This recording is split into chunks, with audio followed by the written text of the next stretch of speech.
Hello guys, मैं रचित रावत स्वागत करता हूं आपका क्लास 10th मैथ की फुल सीरीज के लेक्चर नंबर 9 में।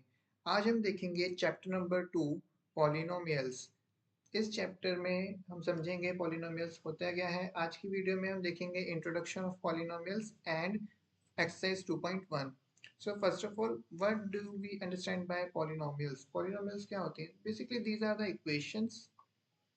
ओके, सो एक पॉलिनोमियल इक्वेशंस में हम क्या देखते हैं? Generally there are three different kinds of equations: linear equation, quadratic equation and cubic equation. Let me explain. So polynomial polynomial equations में हमारे पास होते हैं, सबसे पहले तो हमारे पास यहाँ पे आते हैं कोएफिशिएंट, देन उसके बाद हमारे पास आते हैं वेरिएबल्स, देन उसके बाद हमारे पास एक आता है कांस्टेंट। ये जो तीन चीजें हैं ये एक बेसिक इक्वेशन में होती ही होती है। एक जनरल इक्वेशन अगर मैं यहाँ पे लिख के दूं आपको, मान लीजिए 2x² plus 2x plus 2 equals to 0।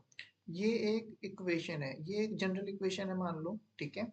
इसमें जो हमारा x है, ये वाला x और ये वाला x, ये दोनों क्या रिप्रेजेंट कर रहे हैं? ये बताते हैं वेरिएबल्स को। वेरिएबल्स यानी कि जो वेरी कर रहे हैं, इनकी वैल्यूज फिक्स नहीं है, इनकी वैल्यूज कुछ भी हो सकती है। 1 हो सकती है, 2 हो सकती है, एनीथिंग। और जो इन वेरिएबल्स के साथ में जो ये नंबर है, जैसे कि यहाँ पे हमारा 2 वो नंबर है, तो 2 जो है यहाँ पे क्या है? हमारा कोएफिशिएंट। ओके, सो 2 हमारा कोएफिशिएंट है। और इसके साथ में जो ये अकेला नंबर है, ये होता है हमारा कांस्टेंट। ठीक है। एक जनरल इक्वेशन में हमारे पास तीन चीजें होती हैं: कोएफिशिएंट, वेरिएबल एंड कांस्टेंट। यहाँ पे आप देखोगे कि जो हमारा वेरिएबल है इसके ऊपर कोई ना कोई पावर है। यहाँ कई बार हमारे पास x2 होएगा, कई बार x3 होएगा। अगर अकेला x भी है तो उसके ऊपर कुछ नहीं है, इट मीन्स इसके ऊपर 1 है, x पावर 1 है। इसको हम कहते हैं exponential. Exponential. Okay, so these are the एक्सपोनेंशियल्स।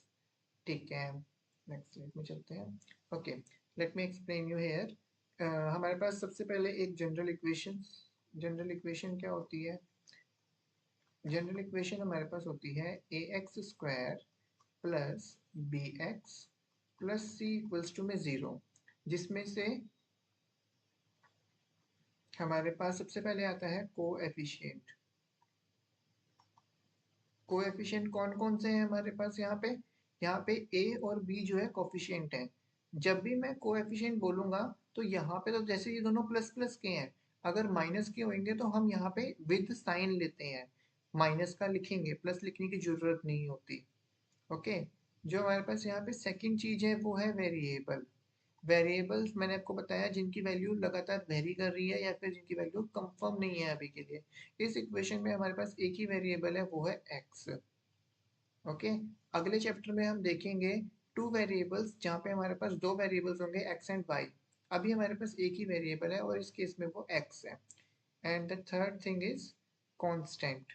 Constant होगा अकेला नंबर। जो नंबर हमारा अकेला है वो कांस्टेंट है, जैसे कि यहाँ पे c कांस्टेंट है। ओके, तो ये तीन हमारे पास जो है एक इक्वेशन के अंदर चीजें होती हैं। इसके बाद हमारे पास जो इक्वेशंस हैं, जो पॉलिनोमियल इक्वेशन है, पॉलिनोमियल इक्वेशंस कौन कौन सी टाइप की हो सकती हैं? हमारे पास सबसे पहले आता है लीनियर। लीनियर इक्वेशन होती है हमारे पास ax प्लस b। ये लीनियर इक्वेशन क्यों है? क्योंकि यहाँ पे जो x है ना, इसकी हाईएस्ट पावर जो है 1 है, इसीलिए ये लीनियर इक्वेशन है। वहीं अगर मैं एक दूसरी इक्वेशन आपको बताऊं, वो होती है क्वाड्रेटिक इक्वेशन। क्वाड्रेटिक इक्वेशन क्या होती है? ax² plus bx plus c। यहाँ पे जो मेरी हाईएस्ट पावर है, देखो x की पावर 1 भी है, नो डाउट, लेकिन मैं हमेशा हमारी मैक्सिमम पावर को देखता हूँ। यहाँ पे मैक्सिमम पावर 2 है, तो ये एक क्वाड्रेटिक इक्वेशन है। इसके बाद जब हम आगे जाते हैं तो हमारे पास आती है क्यूबिक इक्वेशन। क्यूबिक इक्वेशन में कुछ नहीं, सबसे जो मैक्सिमम पावर होएगी वो हमारी जो है 3 हो जाएगी। ओके, ये हमारी क्यूबिक इक्वेशन है। इन इक्वेशंस को हम पॉलिनोमियल इक्वेशन कहते हैं।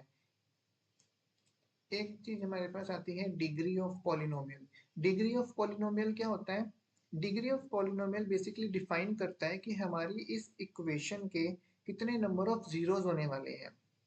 Degree is equals to number of zeros. आपको कैसे पता लगेगा कि किसी इक्वेशन में कितने नंबर ऑफ जीरोस हमारे पास आएंगे या फिर उसकी डिग्री क्या है? तो वो आपको उस इक्वेशन को देख के ही पता लग जाएगा। जैसे कि मान लो मैं एक एग्जांपल लेता हूँ, 8x² minus 4x plus 8 is equals to में 0। इस इक्वेशन में जो इसकी हाईएस्ट पावर है, इसकी हाईएस्ट पावर कितनी है? 2 है। तो इसकी डिग्री कितनी होगी? 2 इसकी डिग्री है, यानी कि इसकी डिग्री 2 है। इसमें कितने नंबर ऑफ जीरोस होंगे? इसमें 2 नंबर ऑफ जीरोस होंगे। अगर इसकी जगह मैं एक एग्जांपल और ले लूं, मान लो मैं यहाँ पे लिख देता हूँ 4x प्लस 2।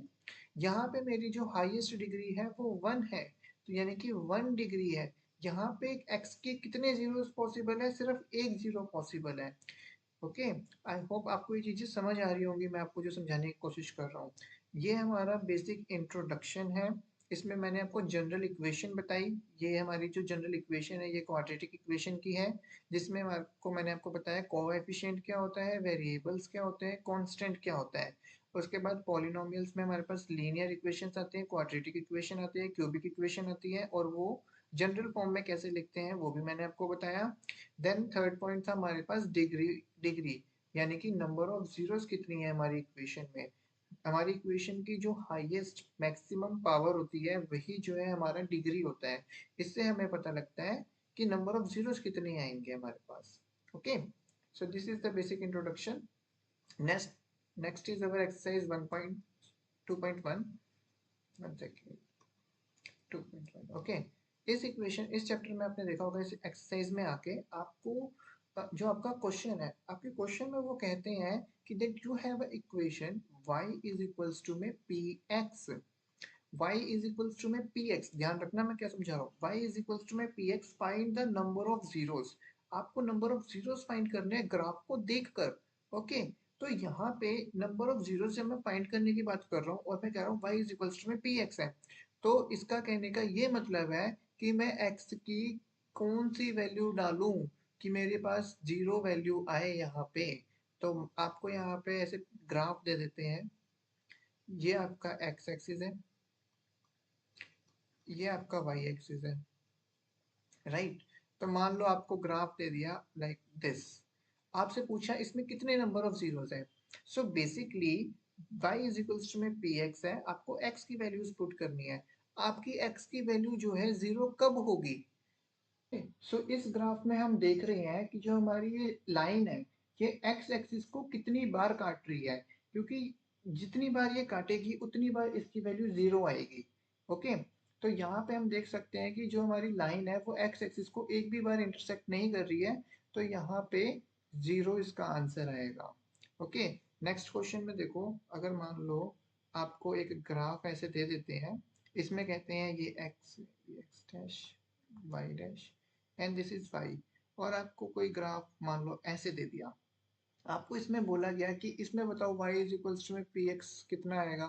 मैं कौन सी वैल्यू डालूं कि जो मेरे x की वैल्यू है वो जीरो हो जाए, है ना। x की कौन सी वैल्यू डालूं कि y की वैल्यू जीरो हो जाए।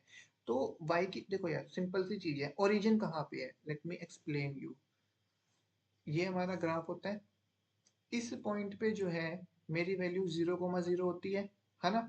ओके, तो x की वैल्यू भी यहाँ पे जीरो है, y की वैल्यू भी यहाँ पे जीरो है। इसके अलावा मैं इस पूरी लाइन में जहां पे भी जाऊंगा, जहां पे भी जाऊंगा, वहां पे x की कोई ना कोई वैल्यू मेरे को मिलेगी, राइट। और इसके अलावा मैं इस y एक्सिस में मैं कहीं भी जाऊंगा तो मेरे को वहां पे y की कोई ना कोई वैल्यू मिलेगी, कोई ना कोई वैल्यू मिलेगी मिलेगी। लेकिन अगर मान लो मैं अभी इस पॉइंट पे खड़ा हूँ, इस पॉइंट पे खड़ा हूँ, तो मेरी x की वैल्यू तो कहीं ना कहीं 1 - 1.5 है, लेकिन y की वैल्यू जीरो है। तो वो यही मेरे से क्वेश्चन में पूछना चाहता है कि मैं x की कौन सी वैल्यू डालूंगा कि y की वैल्यू जीरो हो जाएगी। y इज इक्वल्स टू में px में find the number of zeros. तो यहाँ पे मान लो जब मैं इस पॉइंट पे हूँ, तो यहाँ पे y की वैल्यू जीरो है, यानी कि इस लाइन में मैं एक बार इस पॉइंट पे आया जहाँ पे y की वैल्यू जीरो हुई थी, एक बार इधर इधर इस पॉइंट पे आया मैं, एक बार इस पॉइंट पे आया।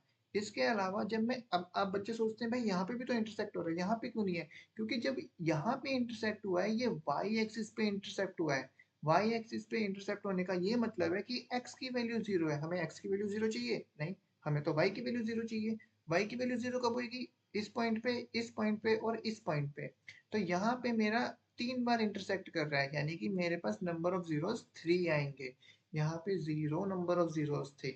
ओके, अब इसको एक क्वेश्चन और करवाता हूँ मैं आपको। यहाँ पे जैसे मान लो, अब यहाँ पे क्वेश्चन चेंज हो गया।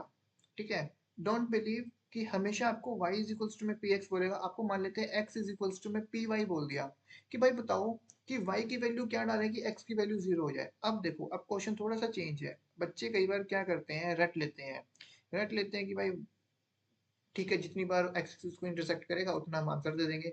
उनको नहीं पता कि अगर ये चीज चेंज हो गई तो आंसर भी चेंज हो जाएगा।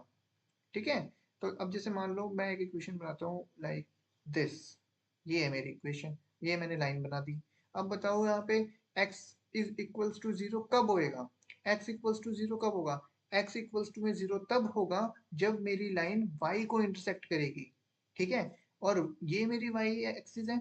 इस y एक्सिस को मेरी लाइन कितनी बार इंटरसेक्ट करती है? सिर्फ एक बार। तो कितने नंबर ऑफ जीरोस आएंगे? एक नंबर ऑफ जीरो आएगा। I hope you are getting it. मैंने आपको क्या समझाने की कोशिश करी, आपको समझ आया होगा। इससे पहले मैंने आपको इंट्रोडक्शन में बताया general equations, polynomials, degree of zeros, and then मैंने आपको ग्राफ के थ्रू बताया कि नंबर ऑफ जीरोस होते क्या हैं। अच्छा चलो, एक चीज और दिखाता हूँ मैं आपको। नंबर ऑफ जीरोस, जब हम कह रहे हैं number of zeros, what do we mean by number of zeros? Let me explain.